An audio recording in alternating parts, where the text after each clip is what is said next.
Today I'm about to make a cake, but before I do, I thought I'd stop and quickly show you how to cream butter and sugar. And there's just a few little tips that you need to know to be able to do that really well.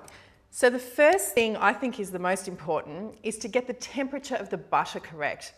Now, if the butter is a little bit too soft, like this one over here, it'll just collapse in the bowl and you won't be able to incorporate much air into the mixture.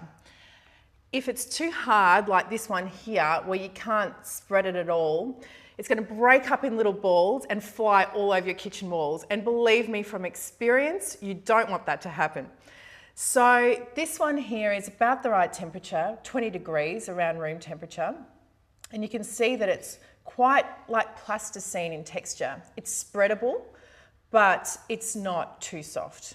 So since this one's perfect, I'm going to quickly give it a cut and we'll pop it into our mixer. Small cubes are the best for this.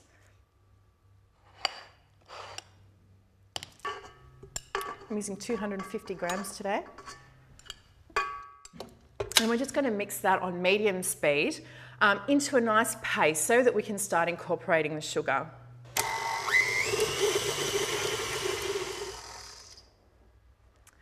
Now that only took really about 30 seconds, and you can see here, I'll take the bowl out, that's worked really nicely, and we can start adding our sugar now. The reason you don't add the butter and the sugar together is because as soon as you start that mixer, the sugar's going to spray all over the room and you really don't want it to do that either. So I've got some caster sugar that I'm using here today, and we use caster sugar because it's a finer grain and it'll incorporate and almost dissolve into the mixture a little bit quicker. So that's about 250 grams. And then again, we're going to beat that on medium speed until we see a nice, fine, fluffy white mixture.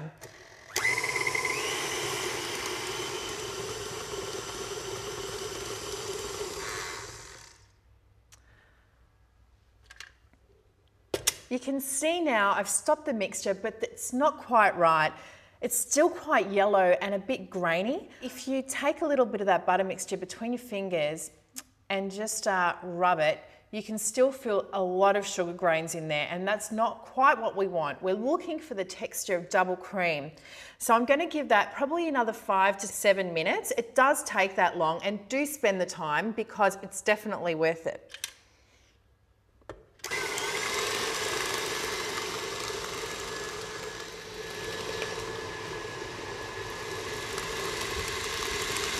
That is spectacular. I'm really happy with this. You can see how beautiful and creamy this mixture is looking. It's got the texture of almost like double cream, and it's beautiful and light and fluffy. And of course, that is going to make an amazing cake. The cake is going to be light, it's going to be fluffy, it's going to be so tender, you could just about enter it into a show. That's taken a little bit longer than I expected. It took about 10 minutes, but that's really going to depend on the environment you're working in. Maybe don't go on time. Think about the texture. The sugar should be nearly dissolved. You can rub that again in between your fingers, and I can feel a little bit of a fine grain there. It won't completely dissolve, but it's nearly there. Just remember my few couple of secrets, which was to get the butter at the right temperature, around 20 degrees, which is room temperature, and to make sure you persevere and spend the time creaming the butter and sugar, because that's going to give you the best results.